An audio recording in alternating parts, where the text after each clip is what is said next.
studying another episode of biology with me, Dr.Jay, and today's topic is dialysis.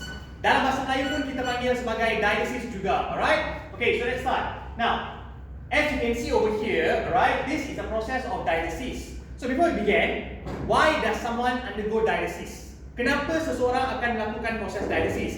It's because buah pinggang, kedua-dua buah pinggang telah pun gagal. Both the kidneys has already failed. So no choice but to undergo a process called dialysis. Alright? So how does dialysis work?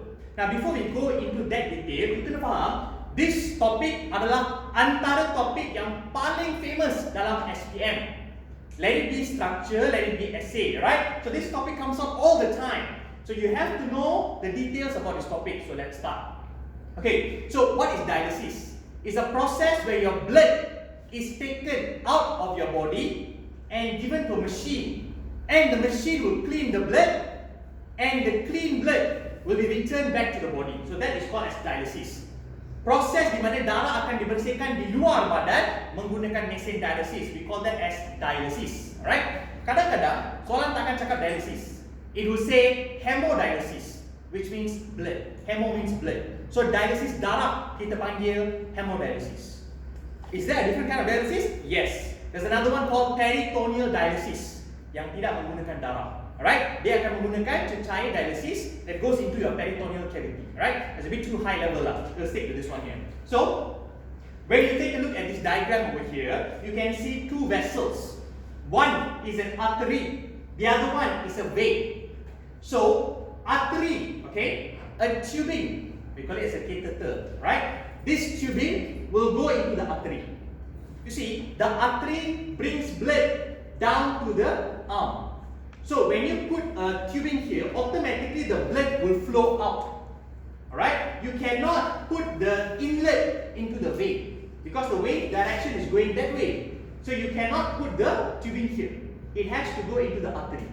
And furthermore, artery has high pressure. So the moment you put the tubing in, the blood will automatically flow out. Alright? So, when the tubing goes in, blood comes out and blood fills up in this tubing. So, what is the name of the tubing? We call it as dialysis tubing.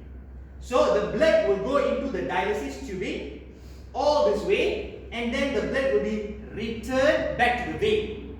So, when the blood goes into the dialysis tubing, the tubing will be surrounded by a type of solution. This solution is called dialysate or dialysis fluid. So, when the tubing is immersed in this dialysate, a process will take place. Right? Now, this process is what is the core of dialysis. Right? Now, the blood flows into dialysis tubing, and the dialysis tubing is surrounded by dialysate. Now, the dialysis tubing is semi-permeable, just like your whisking tube. So, when the tubing is semi-permeable, alright, certain things can come out. Certain items can leak out. Alright? Now, we're going to see what are those items. Okay? So, when blood is going over here, and the tube is semi-permeable, alright, certain items like urea, toxins, excess water, excess mineral salt, all these will diffuse out. All these will diffuse out because of the concentration gradient. Which means I got more urea in the blood. I got less urea in the dialysis fluid. So urea diffuses out until you reach equilibrium. Toxins diffuses out because you got more toxins in the blood compared to the dialysis fluid. Excess water diffuses out. Minerals diffuses out.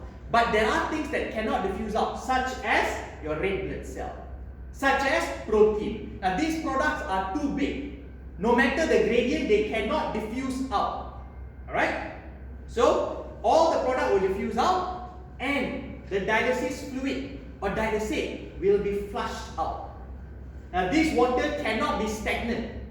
If the water is stagnant, whatever item diffuses into the dialysate, when the concentration becomes high, the item will diffuse back into the blood, which we don't want.